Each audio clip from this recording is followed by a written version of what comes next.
time to take a trip down to Wonderland. Hey guys, Otaku here back with another competitive Yu-Gi-Oh video, and just like in past formats, we are looking ahead of the spectrum. So I'm not gonna lie, I'm pretty bored of Snake Eye everything. Snake Eye, Yubel, I'm just bored of the entire 2024 format. It's been a hell of a ride, honestly. It went from Snake Eyes is kind of cool, Snake Eyes is really good, oh, Snake Eyes is tier 0. And then thanks to the Forbidden Limited list, it went to Snake Eyes is okay, but Yubel is better. And now we are in present day, which thanks to Rage of the Abyss, Snake Eye is once again the best deck. And I'm gonna be honest, I'm just kind of done with it. I'm ready to move on to bigger and better things, and thankfully at the beginning of December, Crossover Breakers brings us the next tier 0 format. No, I'm kidding, of course. I don't think Raizeol or Malice have the potential to bring a tier 0 format like they do in the OCG. I do think that both decks are going to be very powerful, and I do think in terms of power level between the two, Malice will actually be better in here in the TCG than it was in the OCG. But unlike 90% of the other content creators on this platform that represent Yu-Gi-Oh!, I don't think either of them are going to bring a tier 0 format again. But as I'm sure you can tell by the thumbnail, but also the title, I will be playing Malice in this upcoming format, and I'm very, very excited to do so. Not only do I like the art style on all of the cards, but the playstyle of Malice just really appeals to me. The idea of banishing your cards and then using their effects to revive themselves, but then also link climbing is a concept of a deck that I haven't ever played. I never played Code Talkers and all that, so I never got to play like Cyberse link climb. So this is a new concept to me that looks really fun, and I'm really excited to play it. But let's go ahead and just jump on over to the deck list. However, before we do jump on over to the deck list, I real quick want to remind everyone that if you're not already and you like competitive Yu-Gi-Oh content, consider subscribing to the channel so I can continue to make videos like this one. We are almost to 2K subscribers. I'm trying to do so before 2025 hits us. So if you're not already, please consider subscribing, leave a like on the video, but also hit the bell button so you can get notifications for future videos like this one. But let's jump on into it. Alright, so just giving you all a heads up, this is of course like a rough draft like I have done in past like future format videos, where this is not the concrete build that I'm going to be running, but this is going to be what I've been toying with lately. I've been tweaking ratios, etc, etc. But unlike past videos, I'm also going to talk about a bunch of other options that you can consider, which are going to be the cards in the side deck, just cards that you can like think about, either for siding, for main decking, or extra deck, just a bunch of stuff that you can maybe put into consideration that I don't have in my build. I'm taking a bit of a Kashtira approach, and we'll get into it when we get into like the extra deck and all that, but the Kashtira cards just let you play more around Shifter. Obviously Malice doesn't particularly care about Shifter, but Shifter does make it so you're not really choosing when you banish your Malice monsters, you just do it automatically, so it does kind of change the lines a little bit, but it was always that way even with Kashtira. So I do like Kashtira. They also add more of a control style to the deck, but also even in the next format, Kashtira, Fenrir, and Unicorn are going to be pretty hefty because they still banish, but they banish face down, meaning the Malice monsters in the mirror match will not be getting their effects. And most decks are going to be running one of each Malice extra monster, so you get rid of those face down, they're out of the game permanently, and a lot of this deck's recursion is gone. But let's talk about non-engine first. We are running 3 Ash Blossom Joyous Spring, 3 Imperm, and 3 Dominus Impulse. You can choose to run more non-engine if you want. I don't know if the upcoming format is going to justify running 15 hand traps like it has for the last year. But also, I have elected to put the Kashtira cards in the deck, which do take up non-engine cards. You can run Mulch Army Fualos. I don't think it's going to be necessary with this kind of deck per se. But that's really just up to you. You can probably run it in the side as well. As for the rest of like the non-main engine, we are running 1 Code of Soul. You just dump this to the graveyard, or you can like discard it if you open it, because we run Signet Mining. Just this in the graveyard makes it so you have an IP available to you, so you can like, if you can't make Firewall on your turn, you can make Firewall on your opponent's turn. We have Dotscaper because we will be getting both of its effects in the same turn, where it gets banished and it hits the graveyard, so it's going to essentially be 2 bodies on its own. 3 Fenrir, 3 Unicorn. I've considered cutting Fenrir down to 2, just because like you don't want to open too many Fenrirs, but also Fenrir, like between the two, is like not the better one, because Unicorn is going to be ripping from the extra deck, but Unicorn also gets Birth, which gives you more graveyard control as well. If you just end on like Unicorn plus Birth and then like your Malice end board, you have like that graveyard presence as well by being able to banish from the graveyard when they activate a spell. For like main engine, we are running 2 Cheshire Cat, 3 Dormouse, and 3 White Rabbit. White Rabbit and Dormouse, of course, are the better ones. Rabbit's going to set one of the traps, which can be activated on the turn they are set as long as you banish a Malice card, or sorry, a Malice monster. Dormouse is basically your 1-card starter. You summon it, and then ignition effect, you banish from the deck any Malice monster, so that just kind of is 2 bodies on its own. Cheshire Cat between the 3 is kind of the weaker one, but you do need all 3 names in the deck, and running 1 just never felt good enough. But you can still run 1 if you choose to, but it's a bit of the weaker one because it doesn't have an on summon effect, but it does just have like full advantage in its effect. You banish a Malice card from your hand and then draw 2. So if you banish a Malice monster and you haven't used that Malice monster's effect yet, you banish Malice monster, draw 2, and then revive the banished Malice monster. So like it has really good application. This card's really strong. It's just like Pot of Greed essentially. Then we are running 3 Allure of Darkness. This card's cracked in this deck. I don't know what to say. It's Pot of Greed with advantage. It's just Cheshire Cat, but like with less steps essentially. Allure of Darkness, unlike some past like dark centered decks, has no downside here. Like if you ran this in branded, sometimes you're not banishing the card you want to banish. Like the ideal card you want to banish off Allure of Darkness is like Tragedy or Mercurier, but in this deck, like there's no downside. Like the only dark monsters in your deck want to be banished. So I love this card. It again, it's like with this plus Cheshire Cat, you're drawing like 5 cards on your turn essentially, because one of the other cards lets you draw a card, which we'll get into a little later. We run 3 Signet Mining because we are running Cyber's deck. This helps a lot actually, just because sometimes we don't get the hands where we see any of the names. Because we have such a large trap lineup, there are times where we see like 2 traps in our hand, but if we see Signet Mining, it kind of fixes the hand a little bit. Same with Gold Sark. It's just 1 card combo. You activate Gold Sark, banish one of the names, the name comes back, and then full combo from there. 1 Birth. We're running 3 of the field spell. This I have considered cutting down to like 1 or 2, just because how searchable it is, because you can search it off of Red Ransom. The thing is that if you don't open any of the names, but you open this is also just 1 card starter. It banishes from the deck, just like Dormouse does. So this essentially can continue to get like more gas, but also can banish from the graveyard on activation as well. So you'd like do your combo, you search this, and then you continue to do your combo a little more. You banish from the graveyard, revive the Link monster you probably banished from the graveyard, and then just kind of continue from there. We are running 1 Pressure Planet Raizeol because this is essentially a 4th copy of Fenrir or Unicorn, essentially, but also the extra attack from it helps a lot, of course. 3 Dominus Impulse, like I said, and 3 Imperm. These cards are just crazy. Impulse hurts a little bit because Impulse, if we activate it from the hand, means we are cut out of Earth and Wind monsters, which means the Kashtira cards are kind of but at the same time, the Kashtira monsters at that point are just extra bodies. We just hit them on the board, they're extra Link bodies. Thankfully here, the only light monster we run is the original Firewall Dragon, so we don't really have to worry too much. We can just not summon the original Firewall Dragon or use his effects. We can just run off of the remaining extra deck, so it doesn't typically matter. As for the remaining trap lineup, we have 1 of each of the Malice trap cards. 1 of GWC, 1 of MTP, and 1 of TB. GWC is essentially just Monster Reborn on your opponent's turn, or just when it's activated. You just revive a Malice monster, and if you already control a Malice Link monster, you gain the attack of the monster you revived in life points.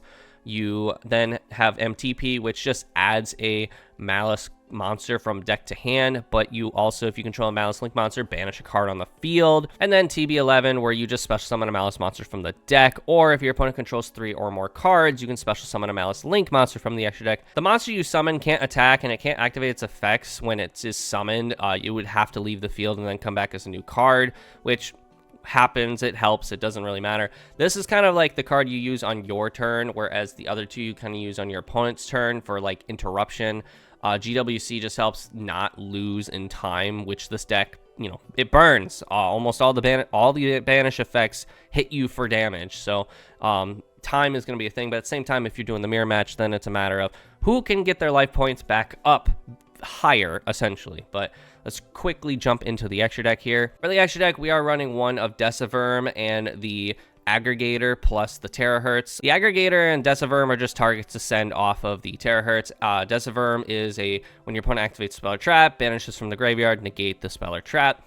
And then Aggregator, when it is sent to the graveyard, target a card on the field, negate it. Really good against stuff like Deception or just like the mirror match. The thing is like, I don't know how good Snake Eyes is going to be in the upcoming like December format, because we also will eventually have a Forbidden Limited list. So there's a good chance that like Snake Eyes won't be present, so like we won't have to be negating Deception, but this has application against plenty of other decks. I am then running 1 of the Mecha Phantom Beast Draco Sack because we are running cash cards. This plus the Cherubini we are running essentially helps us bridge into the Malice engine if we only open Kashtira cards, because then if we get Fender and Unicorn on board, we make Dracosack summon 2 level 3 tokens, make Cherubini, dump one of the names, most likely Dormouse, and then we go link 2 away the Cherubini and the Dracosack into the Haggard Lizardos, banish a monster from graveyard for cost, and then increase his attack, or make any monster on the field's attack equal to the banished monster's attack. That last part doesn't matter. It's the cost. Banish a card from the graveyard for cost, a monster from the graveyard. So essentially, again, this is how we bridge into the Malice engine. I've been seeing a lot of people like run Wicked, and we'll talk about that when we get to like the side deck. I think Lizardos is just better all around. And then, of course, again, we're running the 1 Firewall Dragon. There are 1,000 different ways to co-link this card. Most likely, you're summoning this on your opponent's turn. You don't have to summon it on your opponent's turn. You can summon it on your turn if you get like enough bodies going, but you don't have to. And Firewall Dragon, just crazy. It gives you not only graveyard presence because you can send cards from the graveyard back to the hand, but also it just lets you get rid of really annoying cards. This deck heavily has cards that like you don't want to attack into because of the way they are pointing at monsters. But so like in the mirror match, just Firewall, bounce them away, but also keep like board presence is just really strong. 1 Ling Karibo, this kind of play around stuff like Impulse and Imperm. If you have like the extra body on the board, you just like link one of them away for Ling Karibo and just keep the Ling Karibo on the board. This is also really good for the mirror match because you don't want them activating one of their pesky traps that they may have reset, because one of the monsters can reset them. So like Ling Karibo, just it's really strong. Just playing around Impulse specifically, because Impulse is going to continue to be very popular in the upcoming format. So just preventing them from stopping your special summons or preventing them from negating one of your very important effects is just very good. 1 of Link Decoder, again, another Link 1. The perks here is that this is 2 bodies in of itself, because you are going to summon this. Most likely you're going to link Dotscaper away to make this. Dotscaper come back.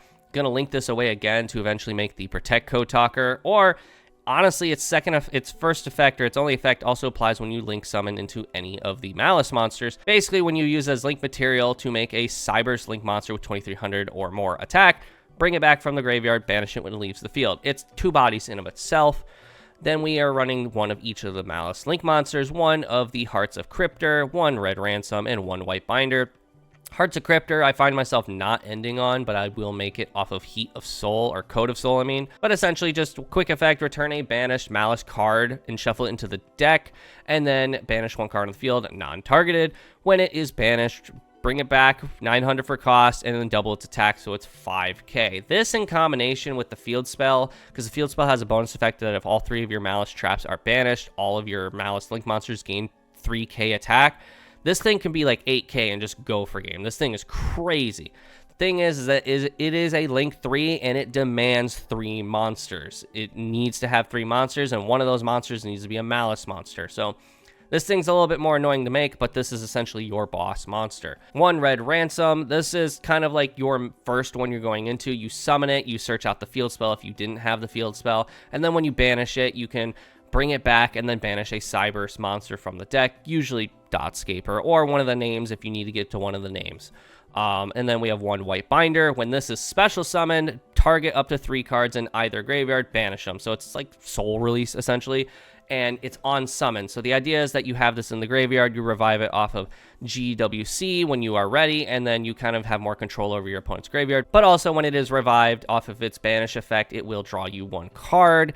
And on top of that, you can ignition effect when it's on the field, set one of the traps from the deck or the graveyard. So it lets you reset and reutilize one of your trap cards if you had to use it on your turn. So the perks of these traps is that you can set them on your opponent's turn if you end up summoning White Rabbit on your opponent's turn, and then you can proceed to activate them still at your leisure. Perks of White Binder also is that if you need like the bodies on board and you end up linking this away, or you link into it off of like Code of Soul, you can end up essentially banishing all 3 names from your graveyard, or very valuable names from your graveyard, bring them all back because of course, and then you have like the bodies. And the perks of the main deck monsters is they all have bonus effects when Malice link monsters point to them.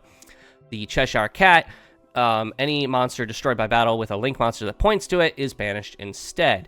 Dormouse, any Malice link monsters that point to this card cannot be destroyed by card effects. And White Rabbit, battle damage that is involved with a Malice Link monster, you don't take any of the battle damage. Your opponent still does if necessary, but you don't take any battle damage. So between the three, this one's kind of like the weaker one, but it does come up at times. So yeah, these three Link monsters are insane. One, Protect Code Talker, because once we get this on the board, we link it away immediately because we do play some firewalls. But when it's on the field, Link 4 or higher cannot be targeted by card effects, and they cannot be destroyed by battle. If we control a firewall Link monster, we can banish Link monsters from our graveyard up to the combined Link rating of 3, and then special summon this card from the graveyard and banish it when it leaves the field. The perks here is like the end board, typically you want Protect Code Talker in the graveyard and then Red Ransom in the graveyard, or even White Binder, and then you banish one of them, summon him back because you will end on Terahertz pretty consistently, and then you activate the banished Malice monster's effect to bring it back and then get a bonus effect, either draw a card or banish a Cyburst monster from the deck, which will most likely at that point be a Malice main deck monster, which will then get you a body on the board. Usually I banish White Rabbit. White Rabbit set one of the traps that maybe didn't make it out of the deck on that turn. One Splash Mage, we're playing Cyber stuff, so like obviously this just helps you get more bodies. And then I don't go into this nearly as often, but Trans Code Talker, this is a card I've actually considered taking out. It comes up sometimes, because sometimes you get hand trapped enough where you just need to have like an okay board. So sometimes I end up making like Trans Code Talker plus like White Binder. They're pointing at each other so they can't be destroyed by battle. They're gaming 500. White Binder most likely ended up setting a trap. So like there's some application. They also can't be targeted by card effects because of transcode. It comes up sometimes. And then again, he revives a Cyburst monster from the graveyard. It comes up. It's not nearly as consistent, but it comes up enough where I haven't cut it yet, but I have considered it. As for like cards to consider that I'm not currently running that you could consider, you could run more hand traps like Nibiru or Droll Lockbird, and just cut like the cash cards if you don't want to run the cash cards. It's certainly an option you can go for. I've seen some people, I don't have them in here, I've seen some people run like a Tempai engine, which would be pretty interesting just because they're all, again, level 3s, so like it can be played. You can run Aloof Lupine. For those who don't know what this card does, when it's normal summon, banish a monster from your hand and then banish a monster with the same type as that monster from your deck. You normal summon this, you banish one of the Malice names from your hand, and then you banish another one from the deck. It's just full advantage. Thankfully, the banish from hand is for cost, so you're going to get at least one, even if this gets impermed. I just chose not to run it because I'm running the cash cards. If I did run this, I would cut the cash cards, play 3 of this because it is not searchable. And then like that's our normal summon. Again, it consumes the normal summon, which kind of is annoying. You don't need the normal summon in this deck, but it certainly helps. Lancia, this is another hand trap I think everyone should consider going into the next format, especially if Malice does end up being the top dog in the next format. Just Lancia, deck can't play. You activate Lancia and they're just looking at you like, oh, okay, I don't play the game. I mean, like, that's not entirely true, because, like, if they manage to get 2 bodies on the board still, they can go, like, Splash Mage. They can, like, set up an okay board, but a lot of the deck can't play and cannot function if Lancia ends up being activated. So this is a card I'm sure we'll see a lot of in the side deck coming up in the upcoming format. Shifter, you can main deck it, you can side deck it. I think if we see Malice being the top dog, we're going to see a lot of Malice mirror matches, which means you're not going to want Shifter in the main deck because you're only helping them. But Shifter also means that you are in control of when they use the banish effects, not them, which means that they are forced to use the once per turn banish revives, so it kind of hurts them to an extent. The deck does still play with the graveyards with like stuff like Dotscaper, Code of Soul, Splash Mage, Transcode Talker, Protect Code Talker, so it's not like Shifter is like the end of the world, but like I don't think you really need to be activating this in the mirror match. There's better options. Sigma, if you choose to run Wicked, then you're going to run Sigma. I just chose not to. This is something that the OCG was doing, but I also think that's because Lizardos was a TCG exclusive that we got, that they only just recently got. And if you look at most recent Malice lists, Lizardos is seen more and Wicked is seen less. Takes 1 extra slot out of the main deck, so you don't have to run Sigma. But if you do choose to run this instead of Lizardos, that is an option. Since I'm running the cash version, I am going to be running 1 Scareclaw cash. There are cards like Chaos Angel and stuff that Scare Cash, it's not an activated effect. It just negates the effects of the monsters that it battles. So it just makes it so your like towers are not like a huge thing that you have to worry about. So I will be side decking this card still. IP, Little Knight, not nearly as necessary because we have Code of Soul, so we essentially have an IP, but IP is a body unto herself, whereas Code of Soul is not. Little Knight, this can gain you advantage. You can summon this on your turn, banish one of your names if you don't have like ways to do it. But at that point, we have Lizardos for that. I'll probably be siding Little Knight personally because it is still an option. But I don't think I'll be like main extra decking Little Knight by any means. Cross-Out Designator, we're going to see a lot of the same stuff in the upcoming format. Still, we'll still be seeing Imperm, Ash, Impulse. I didn't have it in here, but like you could also have Talents in the main deck as well, because Talents will still be pretty popular in the upcoming format because it is just a very powerful card. So like Cross-Out is still a good card. Nibiru hurts this deck a lot. Nibiru hurts a lot of just like cyber-centered decks anyways. They don't really have a whole lot of ways around Nibiru. So like Cross-Out Designator and then Nibiru on the side is something I'm going to be doing for sure. Nibiru is like a hard counter to this deck. Drastic Draw is something that people considered when this deck was originally revealed. I don't personally like it. It has interesting application. Banish 2 monsters minimum from your board and then draw 3 cards. By the time you want to activate this, you probably don't need to draw those 3 cards to begin with. But if you choose to run this, more power to you. I think Allure is just a better card all around for this scenario. So that's it for the deck. Let's go ahead and jump on over to the kind of combos. Again, I'm still learning the deck. I'm still tweaking the ratios, so the combo may not be like 1-to-1 what you need to be doing, but it's a general idea. All right, so for the combo line, we are pretty much just going to be doing a very straightforward combo. We're not going to be playing around with any hand traps because what is being played and the decks that are being played, what hand traps and all that are being played are all like very just dependent on what the format's going to be looking like come the time this deck is available. If you want a more in-depth guide on how to dodge specific hand traps, comment down below and I'll do my best to create a video like that. But for now, we're just doing a very straightforward 5 random cards, test hand, and we're just gonna from there do an end board. The end board of this deck is very crazy and it leaves a lot to be imagined. But to start, we are just going to go straight to the main phase, and we will special summon the Fenrir effect to add a Fenrir. The reason we do this is because Signet Mining needs a discard, so we need a free discard. We will activate Signet Mining, discard the Fenrir to add the Dormouse. Now, normally, you normal summon Dormouse, but we have Allure of Darkness in our opening hand, so we will activate Allure of Darkness, draw 2 cards, and banish the Dormouse. Dormouse effect, pay 300 for cost, special summon, and then we will use her on, or not on summon effect, her ignition effect, banish a Malice from the deck. We will banish the White Rabbit effect, pay 300 for cost of special summon, and on summon, we will set a trap from the deck. We will be setting TB11.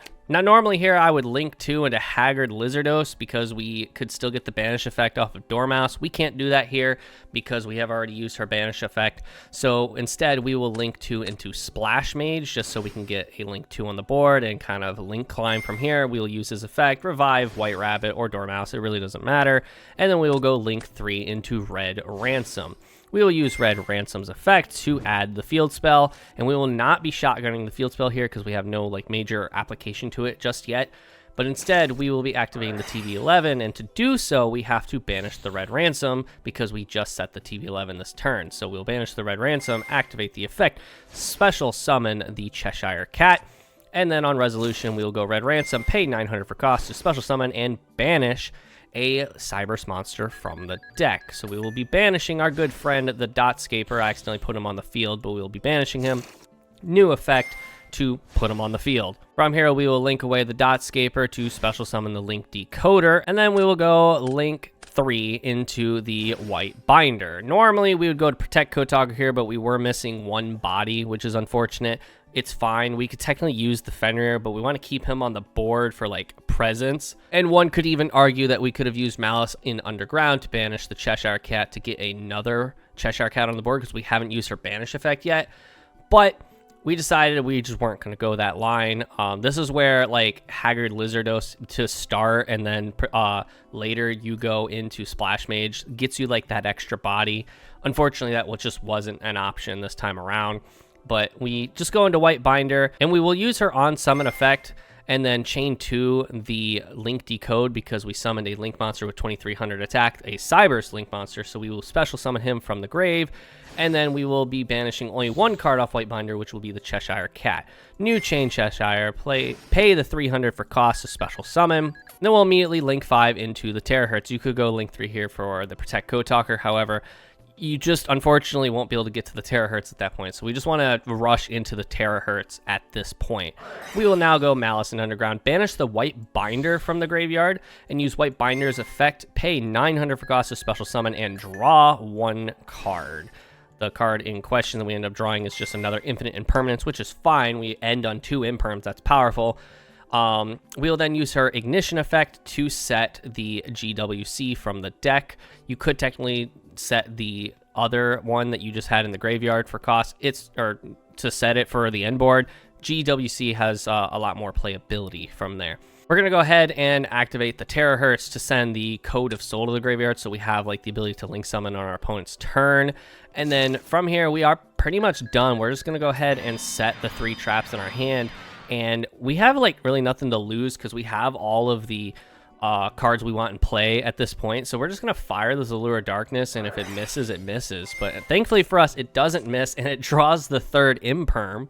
So banish the White Rabbit, and then we'll just set the 3rd Imperm.